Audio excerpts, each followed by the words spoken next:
Hello, chemistry students. When we last left off, we have discussed the Bohr model of the atom. And what Bohr learned through his experimentation was that there were energy levels inside of an atom. And we're able to figure out where those energy levels were because of the light that was given off when the electrons were stimulated. So when the electrons are in their lowest possible state, they're in their ground level. When you did something to them to excite them, they would jump up into higher energy levels, and they wouldn't stay there though. They always want to return to the lowest possible energy level.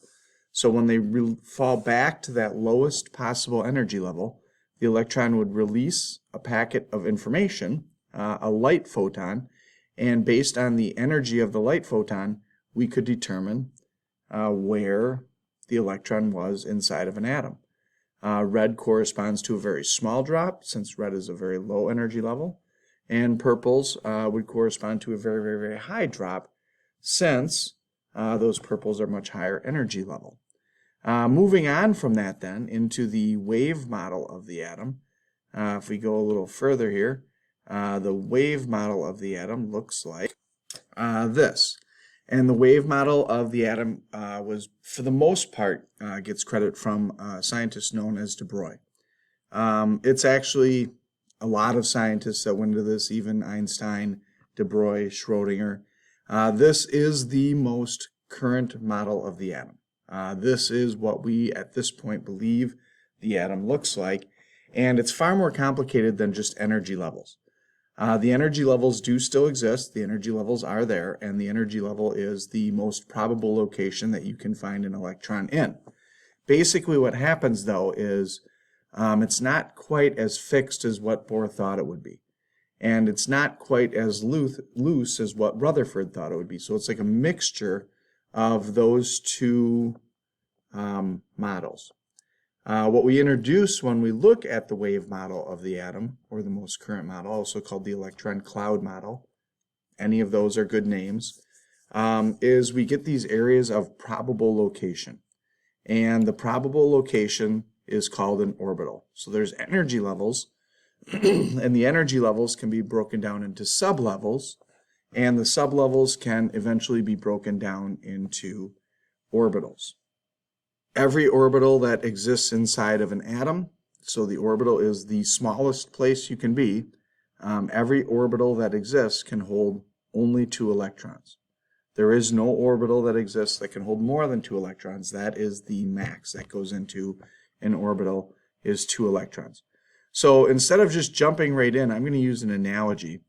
If I wanted to find one of you, a student in this classroom, and if I was looking for a student in this classroom, the most likely place to find them, the largest area I could start searching for them, would be the state that they're in. I mean, I suppose I could go larger than that, but the state's a pretty big area. And the probability of you being in the state of Wisconsin at any given moment in time is really, really, really high. Do you have to be in the state? No. Electrons could leave and they don't have to be in that very large area, but it is the most probable place to find you. Most of you will be in Wisconsin on any given day. If I start to narrow my search down, I could find you in a city, probably Menominee Falls. Most of you spend a lot of time in Menominee Falls. This is most likely where I would find you. And then I could get down to the specific address. And if I actually go to your house and look for you, or maybe go to the school to look for you, if we wanted to use the school as the example, the chance that you would be found at that school still pretty high because you're here a lot at the school, and that is a place where we would find you. To make the analogy or the jump then, this very large area, the state, that would be the energy level that Bohr defined. The energy level is a huge area, and the probability of finding an electron in an energy level is very high. Does it have to be in that energy level every moment of every day? Nope. It can go on vacation. It can go to another place. Once we go further in from the energy level, we get down to this thing called a sublevel. And a sublevel would be like the cities in a state. Sublevels would be a more specific location. The state of Wisconsin has a lot of cities. The good news here is there's only 4 that we're going to talk about in our chemistry class. The 4 sublevels we're going to talk about are S, P, D, and F. If we go a little bit further then, sublevel then, we can get down to the actual houses in each little city. And all of the little houses in the city are called the orbitals, and this is what I said up there. The most people that can live in a house is 2.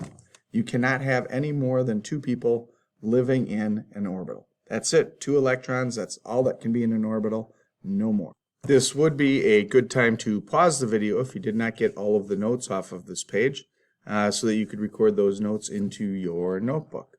So moving forward, this is the start of what would be electron configuration.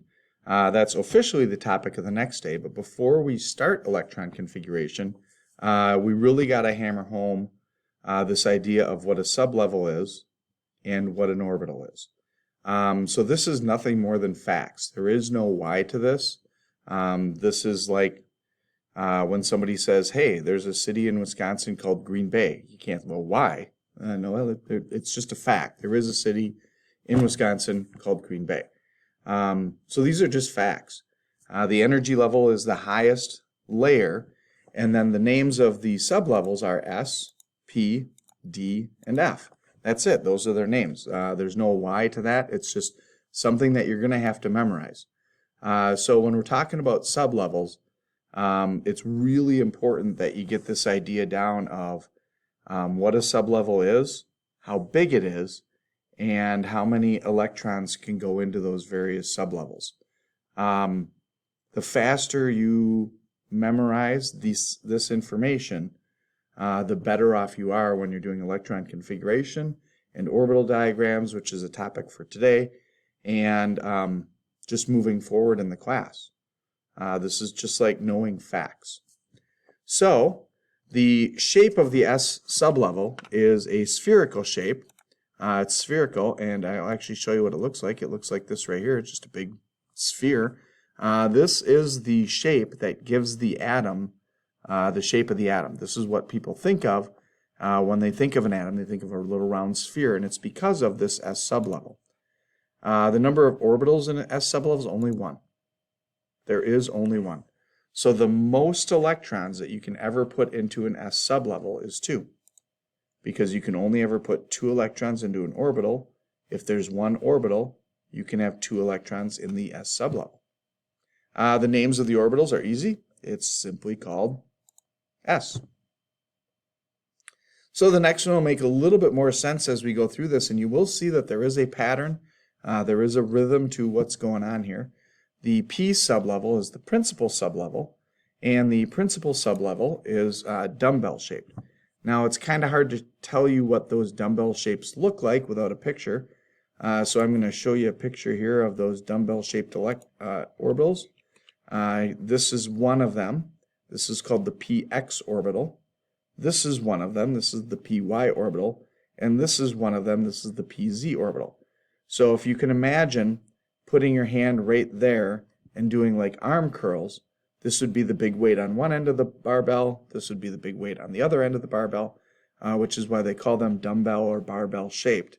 When the 3 lobes are put together, this is what it would look like. So going back to that previous page, if you didn't already figure it out, there are 3 orbitals. The names of those orbitals are px, py, and pz. Since there are 3 orbitals, and each orbital can hold 2 electrons, the maximum number of electrons into a p sublevel would be 6.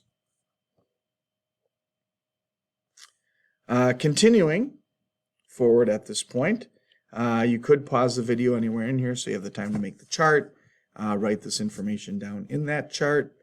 It would be great to do.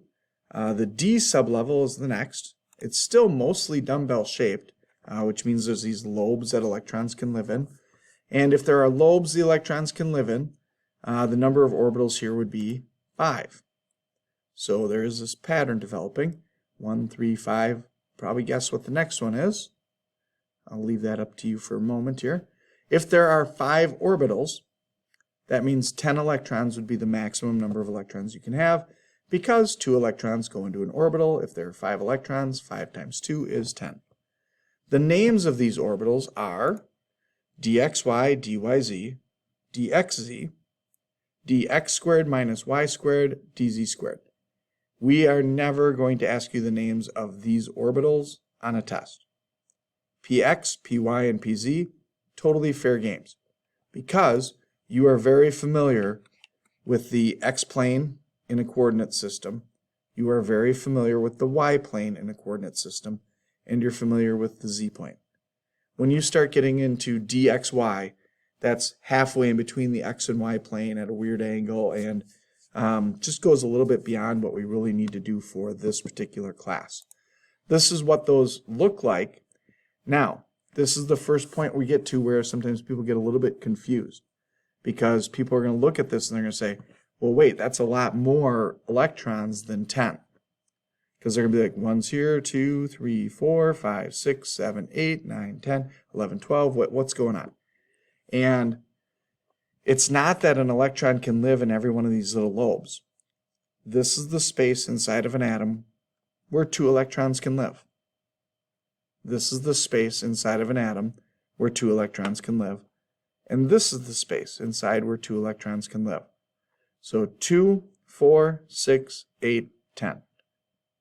Only 2 electrons live here, not 4. So when you're looking at orbitals, if I go back, 2 electrons live here, 2 electrons live here, 2 electrons live here, so that's 6. It's not because there's 6 lobes. It's just this is the space where 2 electrons can live. This is the space where 2 electrons can live. The last sublevel that we're going to talk about is the F sublevel. And for the shape, you can't really even describe the shape. They're crazy. However, if you're following the pattern, there would be 7 orbitals, which means the maximum number of electrons would be 14 because 2 electrons go in. And we're not even going to go through the names. Not even going to come close to going through the names of these. If you wanted to see a picture of them, I can show it to you. This is what the picture and what the names look like. Once again, 2 electrons would live in each one of these, not like a million. That shows it's 2, 4, 6, 8, 10, 12, 14. So this chart is critical. If you didn't take the time to write that down, make sure you pause the video, write that down. It's nice to know for sure what S and P things are. We are going to ask you questions about those on a test. We are not going to ask you questions about the names of D, but how many electrons can go into an F sublevel is fair game. How many electrons can go into a D sublevel is fair game. The only thing we're not going to ask you about is these names over here. All right, so now that we know a little bit about S, P, D, and F, and I made a little chart over here that has S, P, D, and F. The S sublevel can hold 2 electrons, the P sublevel can hold 6, the D sublevel can hold 10, F can hold 14. Critical that that is understood. What I did in the middle here is I drew an atom. And in this particular atom, the nucleus of the atom would be down here at the point. This is where the protons would be. This is where the center of the atom would be. And then these are the energy levels. Principal level 1 is energy level 1. Principal level 2 is energy level 2. Principal level 3 is energy level 3. Principal level 4 is energy level 4. So this atom that I drew has 4 energy levels. Now, those energy levels are the energy levels that were discovered by Bohr. This is what he discovered, is that as you get further and further and further away from the nucleus of the atom, the energy gets higher and higher and higher. And this is our 4th energy level out here. When you want to describe the location of an electron, there's something called the quantum number that would describe it. And the quantum number consists of 4 individual numbers. It's like the address on a house. So if I want to know where the electron lives, I need its address. In this class, we are going to talk about what the first quantum number is, and it's very easy. If I want to know where an electron lives, I need to know the energy level it's in. So if the electron is in energy level 1, the first quantum number is 1. If the electron is in energy level 2, the first quantum number is 2.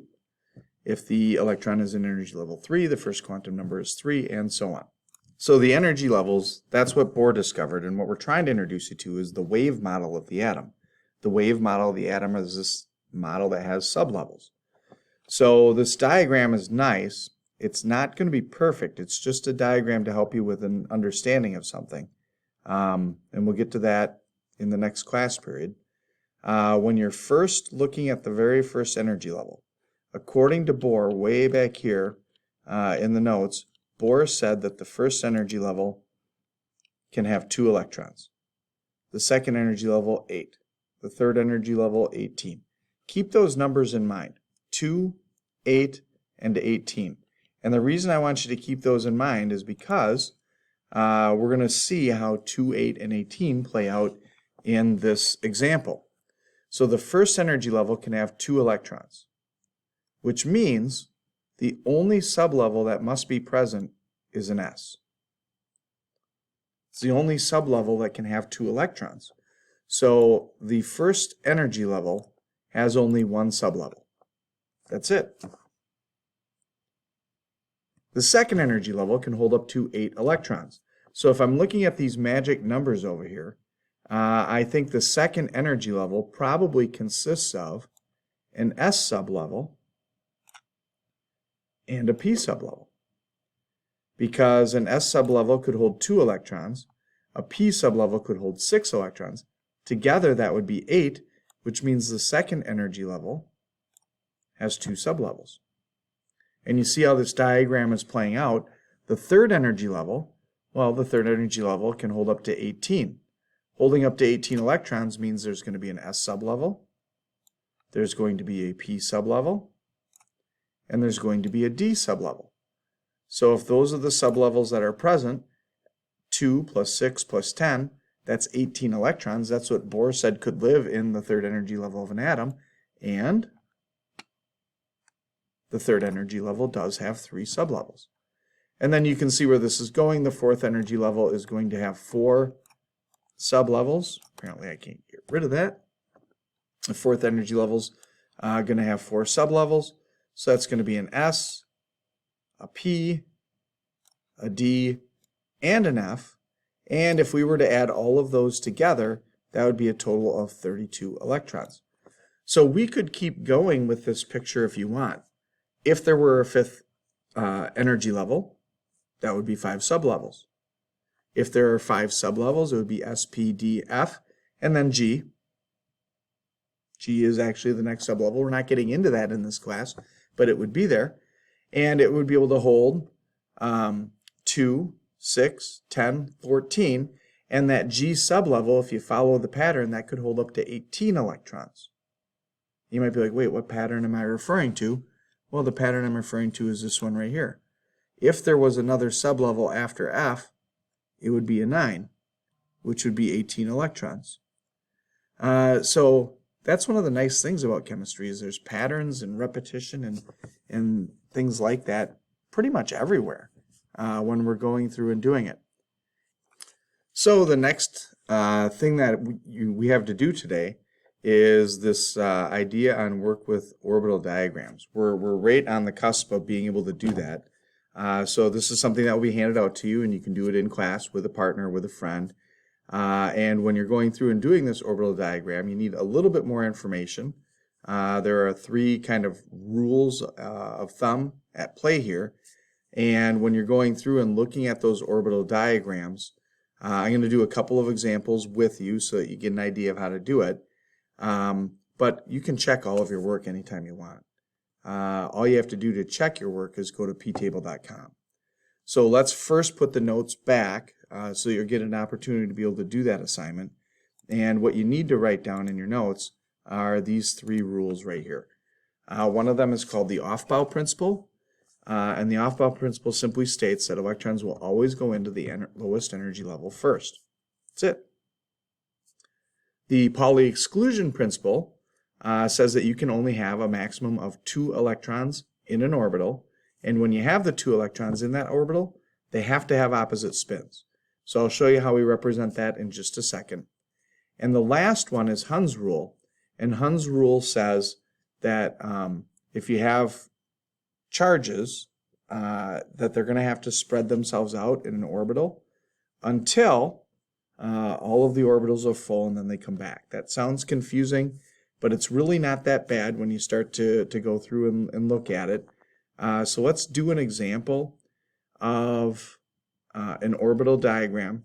Once you have the example of that orbital diagram, and I'll be using those ideas right there, when I do it, it should make a lot more sense to you. At this point, it would be a good idea to pause this so you can write down those 3 principles and then press play when you're ready to move forward. So the in-class assignment that you have looks like this. It's a piece of paper. It says orbital diagrams on it. I have the same thing written in my my notes. You do not have to write this down.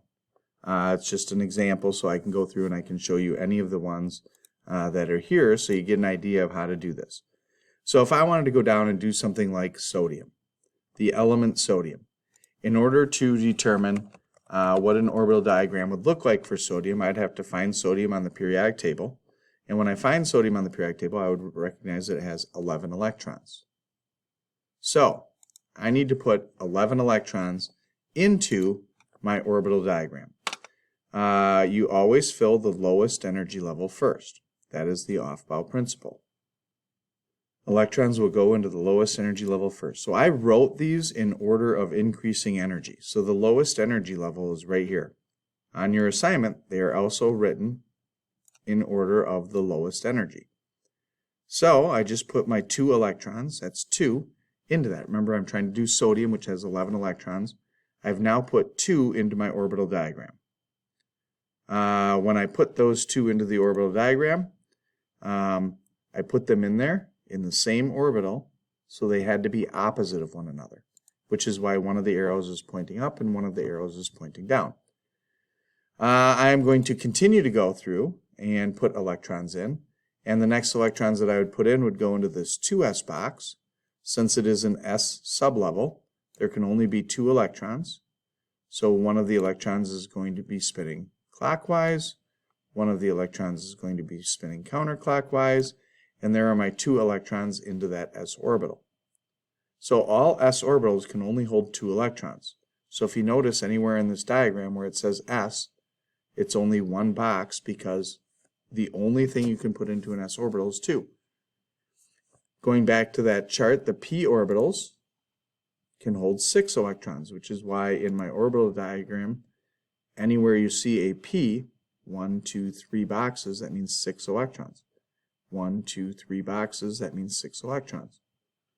1, 2, 3 boxes, 6 electrons. So, always fill the lowest energy level first. I am going to have 1 going up. Now, this is the third rule. When filling up p or d orbitals, electrons will go into separate orbitals with parallel spins. That means when I put my electrons in, they're going to spread out like this first, and then come back and start to double up.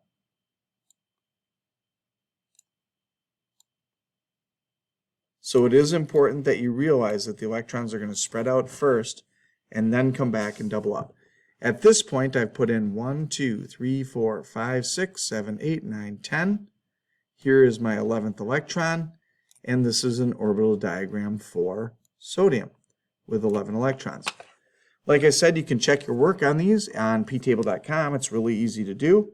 If you go to ptable.com and click on electrons, the periodic table looks like this, and all I have to do is hover over sodium, and right in the middle of the screen, I can't really show it to you because I can't move my mouse around. Right in the middle of the screen, it shows you what I just drew. The 1s box has 2 arrows, one pointed up, one down. 2s box has 2 arrows, one pointed up, one down, and so on. So I will do one more example, and when I do my one more example, I'm just going to pick a different element, maybe something like chlorine. Something like chlorine.